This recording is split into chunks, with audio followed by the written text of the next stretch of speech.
नमो ओं विष्णुपादाय कृष्णप्रेष्ठाय भूतले श्रीमते भक्तिवेदान्तस्वामीति नामिने नमस्ते सरस्वती देवे गौरवाणी प्रचारिणे निर्विशेष शून्यवादी पाश्चात्यदेशतारिणे जय श्री कृष्ण चैतन्य प्रभु नित्यानंद श्री अद्वैत गदाधर शिवासादि श्री गौर भक्तवृंद हरे कृष्ण कृष्ण कृष्ण हरे हरे हरे राम राम राम हरे हरे। ओम नमः भगवते वासुदेवाय ओम नमः भगवते वासुदेवाय ओम नमः भगवते वासुदेवाय। श्रीमद् भागवतम प्रथम स्कंद 8 नंबर अध्याय 11 नंबर श्लोक। सूत उवाच उपधार्ज बचतस्य भगवान् भक्तवत्सल पाण्डवम् इदं कर्तुम द्रोणे अस्त्रम् अबुध्वत। সুত উবাচ সুত গোস্বামী বললেন, উপাধার্য ধৈর্য সহকারে শ্রবণ করে, বচ কথা, তস্য তার, ভগবান পরমেশ্বর ভগবান, ভক্তবৎসল যিনি তার ভক্তদের প্রতি অত্যন্ত স্নেহপরায়ণ, অপাণ্ডবম পাণ্ডবদের বংশধর শূন্য, ইদাম এ কর্তুম করার জন্য, দ্রোণে মানে দ্রোণাচার্যের পুত্র, অস্ত্রম অস্ত্র, অবুদ্ধত বুঝতে পেরেছিলেন। অনুবাদ। সুত গোস্বামী বললেন, তার কথা ধৈর্য সহকারে শ্রবণ করে ভক্তবৎসল পরমেশ্বর ভগবান তৎক্ষণাৎ বুঝতে পারলেন যে দ্রোণাচার্যের পুত্র অশ্বত্থামা পাণ্ডব বংশের শেষ বংশধরটিকে বিনষ্ট করার জন্য ব্রহ্মাস্ত্র নিক্ষেপ করেছে। তাৎপর্য, ভগবান সর্বতভাবে নিরপেক্ষ, কিন্তু তা সত্ত্বেও তিনি তার ভক্তদের প্রতি অনুরক্ত, কেননা সকলের কল্যাণের জন্য তা নিতান্তই আবশ্যক। পাণ্ডব পরিবার ছিল ভক্ত পরিবার এবং তাই ভগবান চেয়েছিলেন যে তারাই যেন পৃথিবী শাসন করে। সেই কারণে তিনি দুর্যোধনের গোষ্ঠীর শাসন সমাপ্ত করে মহারাজ যুধিষ্ঠিরের শাসন প্রবর্তন করেছিলেন। তাই তিনি গর্ভস্থ মহারাজ পরীক্ষিতকে রক্ষা করতে চেয়েছিলেন। পৃথিবী আদর্শ ভক্ত পরিবার পাণ্ডববিহীন হয়ে যাক, তা তিনি চাননি। শ্লোক নাম্বার 12। তহির এব অথ মুনিশ্রেষ্ঠ পাণ্ডবা পঞ্চশায়কান आत्मान अभिमुखान दीप्तान आलक्ष्य अस्त्राणि उपाददु। तहि তখন এব ও অথ অতএব মুনিশ্রেষ্ঠ হে মুনিশ্রেষ্ঠ পাণ্ডবেরা পঞ্চ মানে 5 শায়কান অস্ত্রশস্ত্র আত্মান মানে নিজেদের অভিমুখান মানে অভিমুখে দীপ্তান মানে জ্বলন্ত আলেখ্য মানে দর্শন করে অস্ত্রাণি মানে অস্ত্রশস্ত্র উপাদবধূ গ্রহণ করেছিলেন। অনুবাদ। হে মুনিশ্রেষ্ঠ শৌনক, পাণ্ডবেরা তখন জ্বলন্ত ব্রহ্মাস্ত্র তাদের সবিমুখে আসতে দেখে তাদের 5টি নিজ নিজ অস্ত্র তুলে নিলেন। তাৎপর্য, ব্রহ্মাস্ত্র পারমাণবিক অস্ত্রের থেকে অধিক সূক্ষ্ম। মহারাজ যুধিষ্ঠির প্রমুখ পঞ্চপাণ্ডব এবং উত্তরের গর্ভস্থ তাদের একমাত্র পুত্রকে হত্যা করার জন্য অশ্বত্থামা সে ব্রহ্মাস্ত্র নিক্ষেপ করেছিল। তাই ব্রহ্মাস্ত্র পারমাণবিক অস্ত্রের থেকে অধিক কার্যকারী এবং সূক্ষ্ম, কেননা ব্রহ্মাস্ত্র পারমাণবিক অস্ত্রের মতো অন্ধ নয়। যখন আণবিক অস্ত্র প্রয়োগ করা হয় তখন তা লক্ষ্যবস্তু বা অন্যদের মধ্যে পার্থক্য নিরূপণ করতে পারে না। প্রধানত পারমাণবিক অস্ত্র নিরীহ ব্যক্তিদেরও অনিষ্ট সাধন করে, কেননা পার্থক্য নিরূপণ করার ক্ষমতা তার নেই। ব্রহ্মাস্ত্র কিন্তু তেমন নয়। সর্বপ্রথমে তা লক্ষ্যবস্তু নির্ধারণ করে এবং নিরীহ ব্যক্তিদের অনিষ্ট সাধন না করে সেই উদ্দেশ্যে ধাবিত হয়। শ্লোক নম্বর 13। বাসনং বিখ্যতে শামন না বিষয়াত্মনাম সুদর্শনে শস্ত্রেণ শ্বানাং রক্ষান বধ্বাদিভূ। বাসনা মানে মহাবিপদ, ভিক্ষা মানে দর্শন করে, তৎ মানে তা, তেষা মানে তাদের, অন্যান্য অন্য কিছু না, বিষয় মানে উপায়, আত্মা না মানে এই প্রকার প্রবণতা বিশিষ্ট, সুদর্শনে মানে শ্রীকৃষ্ণ সুদর্শন চক্রের দ্বারা, স্ব অস্ত্রের নাম নিজ অস্ত্রের দ্বারা, শানা মানে তার নিজের ভক্তদের, রক্ষা মানে রক্ষা, বাধ্যাত মানে করেছিলেন, বিভুনে সর্বশক্তিমান। অনুবাদ। সর্বশক্তিমান পরম পুরুষ ভগবান শ্রীকৃষ্ণ যখন দেখলেন যে সর্বতভাবে তার শরণাগত অন্যান্য ভক্তদের মহাবিপদ উপস্থিত হয়েছে, তখন তিনি তাদের রক্ষা করার জন্য আপন অস্ত্র সুদর্শন চক্র ধারণ করলেন। তাৎপর্য, অশ্বত্থামা যে ব্রহ্মাস্ত্র নিক্ষেপ করেছিল তা অনেকটা পারমাণবিক অস্ত্রের মতো, তবে তা ছিল অধিক তেজ এবং তাপ সম্পন্ন। এই ব্রহ্মাস্ত্র সূক্ষ্মতর বিজ্ঞানের অবদান, যা সূক্ষ্ম শব্দতরঙ্গ রূপ বৈদিক মন্ত্র থেকে উৎপন্ন হয়েছে। এই অস্ত্রের আরেকটি গুণ হচ্ছে যে তা পারমাণবিক অস্ত্রের মতো অন্ধ নয়, কেননা তা কেবল নির্দিষ্ট লক্ষ্যের উদ্দেশ্যে নিক্ষেপ করা যায় এবং তা লক্ষ্যভ্রষ্ট হয়ে অন্যদিকে গমন করে না। অশ্বত্থামা সেই অস্ত্র নিক্ষেপ করেছিল কেবল পাণ্ডব পরিবারের পুরুষদের সংহার করার জন্য। তাই একদিক দিয়ে সেটি পারমাণবিক অস্ত্রের থেকেও ভয়ঙ্কর ছিল, কেননা তা সবচাইতে সুরক্ষিত স্থানেও প্রবেশ করতে পারত এবং কখনো লক্ষ্যভ্রষ্ট হতো না। এই সমস্ত বিষয়ে অবগত হয়ে শ্রীকৃষ্ণ তৎক্ষণাৎ তার নিজের অস্ত্র গ্রহণ করেছিলেন, তার সেই সব ভক্তদের রক্ষা করার জন্য যারা শ্রীকৃষ্ণকে ছাড়া অন্য কিছুই জানতেন না। শ্রীমদ্ ভগবদ গীতায় ভগবান স্পষ্টভাবে প্রতিজ্ঞা করেছেন যে তার ভক্তের কখনো বিনাশ হবে না এবং তিনি তার ভক্তের সেবার গুণ এবং মাত্রা অনুসারে আচরণ করেন। এখানে অনন্যা বিষয়াত্মনাম শব্দটি তাৎপর্যপূর্ণ। পাণ্ডবেরা যদিও ছিলেন একজন মহারথী, তথাপি তারা ভগবানের সংরক্ষণের উপর সর্বতভাবে নির্ভরশীল ছিলেন। ভগবান সবচাইতে বড় বীরদেরও উপেক্ষা করে নিমেষের মধ্যে তাদের সংহার করতে পারেন। ভগবান যখন দেখলেন যে অশ্বত্থামা কর্তৃক নিক্ষিপ্ত ব্রহ্মাস্ত্র নিবারণ করার সময় পাণ্ডবদের নেই, তখন তিনি তার নিজের প্রতিজ্ঞা ভঙ্গ করে তার অস্ত্র ধারণ করেছিলেন। যদিও কুরুক্ষেত্রের যুদ্ধ প্রায় শেষ হয়ে গিয়েছিল, তথাপি নিজের প্রতিজ্ঞা অনুসারে তার অস্ত্র ধারণ করা উচিত ছিল না, কিন্তু তখন সেই সংকট তার কাছে তার প্রতিজ্ঞা থেকে অধিক গুরুত্বপূর্ণ ছিল। ভগবান ভক্তবৎসল নামে পরিচিত এবং তাই তিনি প্রতিজ্ঞা ভঙ্গ না করার জাগতিক নীতিবোধের থেকে তার ভক্ত বাৎসল্যকে অধিক গুরুত্বপূর্ণ বলে মনে করেছিলেন। শ্লোক নম্বর 14। অন্তস্থ সর্বভূতানাং আত্মা যোগেশ্বরম হরি স্বমায়ায় আবৃণোত্ব গর্ভম বৈরাট কুরুতবে। অন্তস্থ মানে অন্তরে, সর্ব মানে সমস্ত, ভূতানা মানে জীবদের, আত্মা মানে আত্মা, যোগেশ্বর মানে সমস্ত যোগীদের ঈশ্বর, হরি মানে পরমেশ্বর ভগবান, স্বমায়ায় মানে তার যোগমায়ার প্রভাবে, আবৃণত মানে আবৃত করেছিলেন, গর্ভম মানে গর্ভ, বৈরাট্য মানে উত্তরার, কুরুতস্তবে মানে মহারাজ কুরুর বংশ রক্ষার জন্য। অনুবাদ: পরম যোগ রহস্যের নিয়ন্তা যোগেশ্বর শ্রীকৃষ্ণ সর্বজীবের হৃদয়ে পরমাত্মা রূপে বিরাজ করেন। তাই কুরু বংশ রক্ষা করার জন্য তার যোগমায়ার দ্বারা তিনি উত্তরার গর্ভে আবৃত করলেন।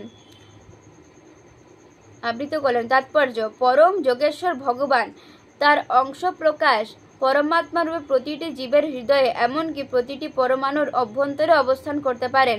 তাই তিনি মহারাজ পাণ্ডুর পূর্বসূরি মহারাজ কুরুর বংশ রক্ষার জন্য পরীক্ষিত মহারাজকে রক্ষা করেছিলেন এবং তিনি উত্তরার দেহ অভ্যন্তর থেকে তার গর্ভ আবৃত করেছিলেন। ধৃতরাষ্ট্র এবং পাণ্ডু উভয়ের পুত্ররাই ছিল মহারাজ কুরুর বংশধর, তাই তারা উভয়ে সাধারণত কৌরব নামে পরিচিত। কিন্তু যখন এই দুই পরিবারের মধ্যে বিবাদ হয়, তখন ধৃতরাষ্ট্রের পুত্রেরা কৌরব নামে, পাণ্ডুর পুত্রেরা পাণ্ডব নামে পরিচিত হন। যেহেতু ধৃতরাষ্ট্রের সমস্ত পুত্র এবং পৌত্ররা কুরুক্ষেত্রের যুদ্ধে নিহত হয়েছিল, তাই সে বংশের শেষ সন্তান কুরুত্তন বা কুরুপুত্র নামে অভিহিত হয়েছিলেন। শ্লোক নম্বর 15।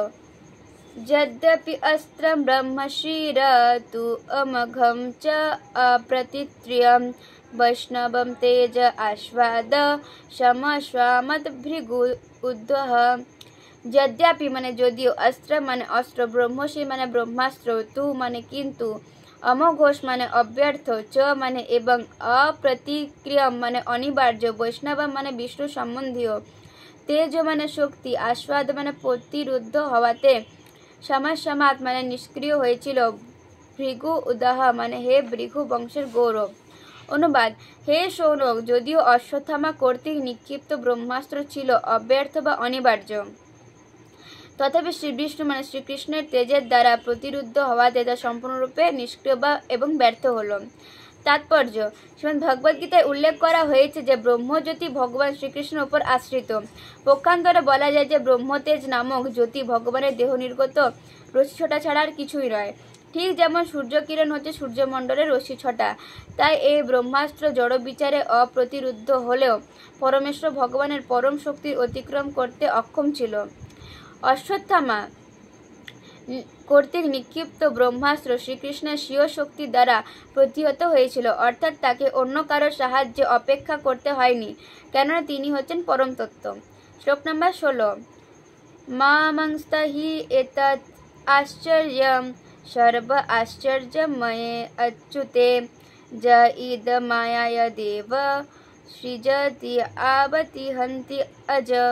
মা মানে করোনা, মংস্থা মানে চিন্তা, হি মানে অবশ্যই, এতৎ মানে এই সমস্ত, আশ্চর্য মানে অদ্ভুত, সর্ব মানে সমস্ত, আশ্চর্যময়ে মানে অতি অদ্ভুত লীলাময়ে, অচ্যুত মানে শ্রীকৃষ্ণে, যা মানে যিনি, ইদম মানে এই জগতে, মায়ায়া মানে তার শক্তির দ্বারা, দেব মানে দিব্য, সৃজতি মানে সৃষ্টি করে, অবতি মানে পালন করে, হন্তি মানে সংহার করে, অজ মানে প্রাকৃত জন্মরহিত। অনুবাদ: হে ব্রাহ্মণগণ, হে আশ্চর্যময় ও অচ্যুত পরমেশ্বর ভগবান তার মায়া শক্তির দ্বারা এই জড়জগতের সৃষ্টি করেন, পালন করেন এবং ধ্বংস করেন, এবং যিনি প্রাকৃত জন্মরহিত, তার পক্ষে এই ব্রহ্মাস্ত্র প্রশমন কার্য বিশেষ বিস্ময়কর বলে মনে করবেন না। তাৎপর্য: ভগবানের কার্যকলাপ সর্বদাই জীবের ক্ষুদ্র মস্তিষ্কের কাছে অচিন্ত। পরমেশ্বর ভগবানের কাছে কোনো কিছুই অসম্ভব নয়, কিন্তু আমাদের কাছে তার সমস্ত কার্যকলাপ আশ্চর্যজনক, এবং তাই তিনি সর্বদাই আমাদের চিন্তার অতীত। ভগবান হচ্ছে সর্বশক্তিমান পরম পূর্ণ পরমেশ্বর।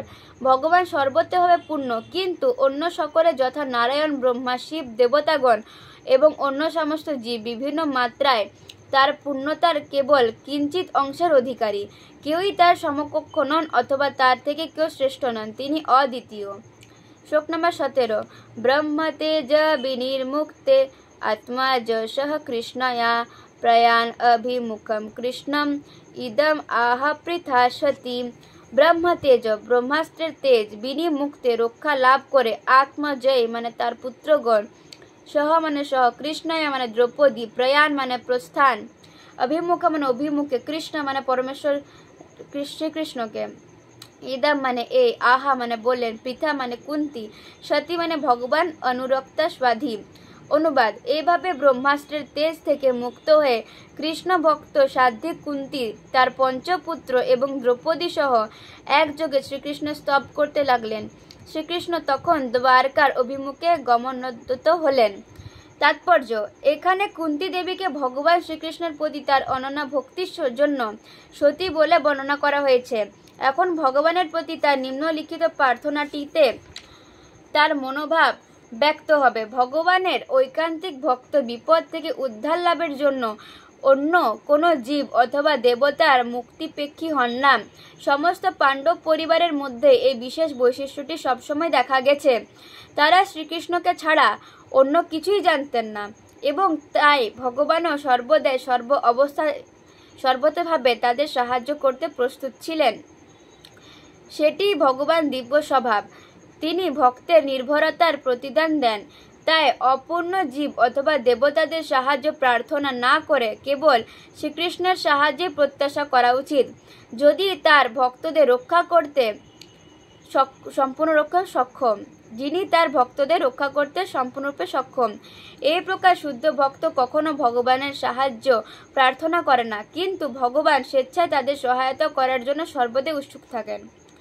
শ্লোক নম্বর 18। কুন্তা উবাচ নমস্যে পুরুষং ত্বা আদ্যম ঈশ্বরম প্রকৃতে পরম অলাখ্যম সর্বভূতানাম অন্তে বহি অবস্থিতম।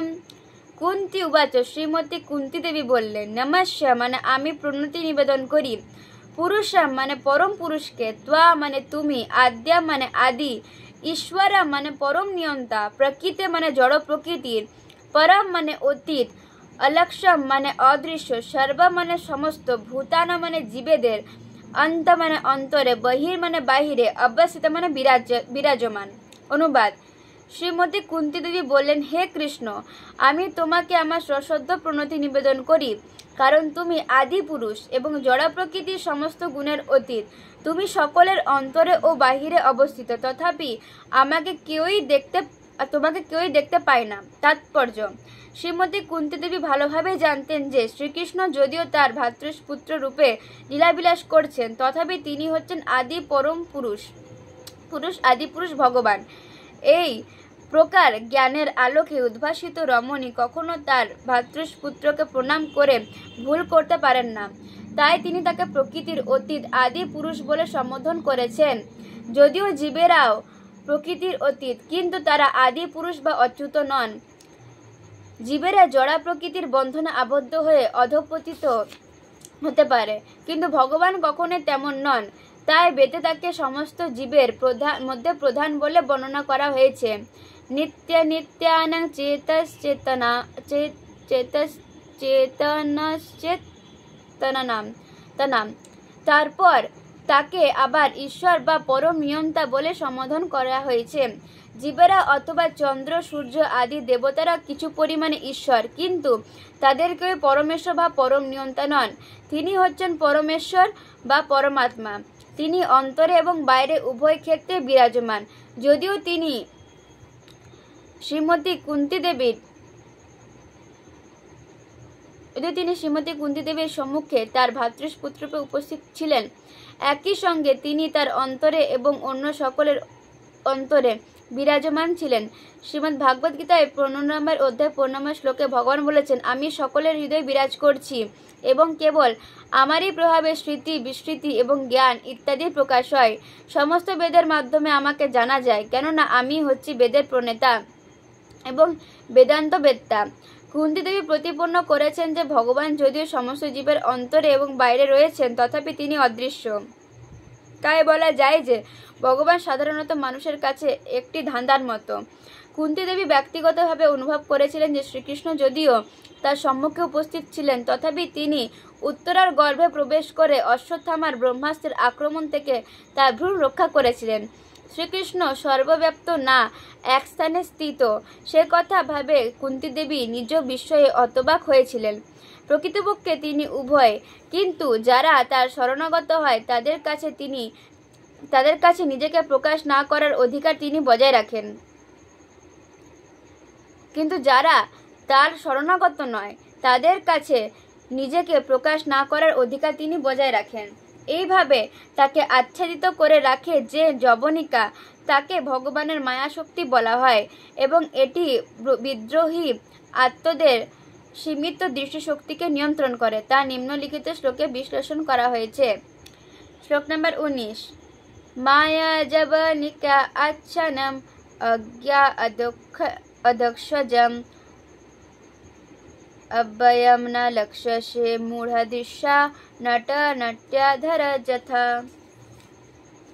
মায়া মানে মোহজনক, যবনিকা মানে পর্দা, আচ্ছন্ন মানে আবৃত, অজ্ঞা মানে অজ্ঞ, অধক্ষজা মানে জড় ইন্দ্রিয় উপলব্ধির অতীত, অব্যয়া মানে অব্যক্ত, ন মানে না, লক্ষ্যসে মানে দেখা, মূঢ় দৃশ্য মানে মূঢ় দৃষ্টা, নট মানে অভিনেতা, নাট্যাধর মানে অভিনেতার সাজে সজ্জিত, যথা মানে যেমন। অনুবাদ: তুমি ইন্দ্রিয়জ জ্ঞানের অতীত, তুমি মায়ারূপা যবনিকার দ্বারা আচ্ছাদিত, অব্যক্ত এবং অচ্যুত। মূঢ় দৃষ্টা যেমন অভিনেতার সাজে সজ্জিত শিল্পীকে দেখে সাধারণত চিনতে পারে না, তেমনি অজ্ঞ ব্যক্তিরা তোমাকে দেখতে পায় না। তাৎপর্য: শ্রীমদ্ ভাগবত গীতায় ভগবান শ্রীকৃষ্ণ ঘোষণা করেছেন যে মূঢ় ব্যক্তিরা তাকে আমাদেরই মতো একজন সাধারণ মানুষ বলে মনে করে তাকে উপহাস করে। এখানে কুন্তী দেবী সে কথাই বলছেন। মূর্খ মানুষ হচ্ছে তারা যারা ভগবানের প্রভুত্বের প্রতি বিদ্রোহ করে। এই প্রকার ব্যক্তিদের বলা হয় অসুর।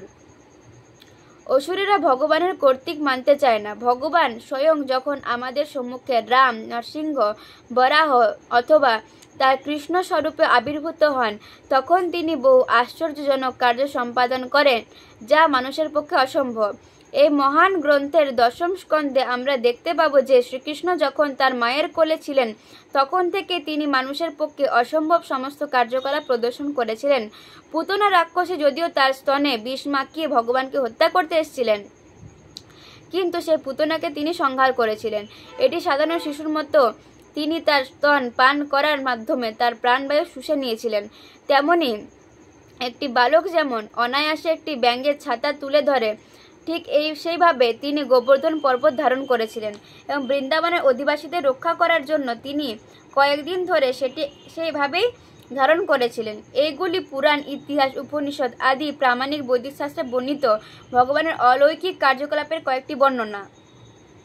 শ্রীমদ্ ভগবদ্গীতার মাধ্যমে তিনি তার অলৌকিক উপদেশ প্রদান করেছেন। তিনি একজন যোদ্ধা রূপে, গৃহস্থ রূপে, শিক্ষক রূপে, ত্যাগী রূপে তার অদ্ভুত ক্ষমতা প্রদর্শন করেছেন। ব্যাস, দেবল, অসিত, নারদ, মধ্বয়, শঙ্কর, রামানুজ, শ্রী চৈতন্য মহাপ্রভু, শ্রীজীব গোস্বামী, বিশ্বনাথ চক্রবর্তী, ভক্তিসেন সরস্বতী এবং এই ধারায় সমস্ত মহাজনগণ কর্তৃক তিনি পরমেশ্বর ভগবান বলে স্বীকৃত হয়েছেন। তিনি নিজেও প্রামাণিক শাস্ত্রের বহু জায়গায় সে কথা ঘোষণা করেছেন।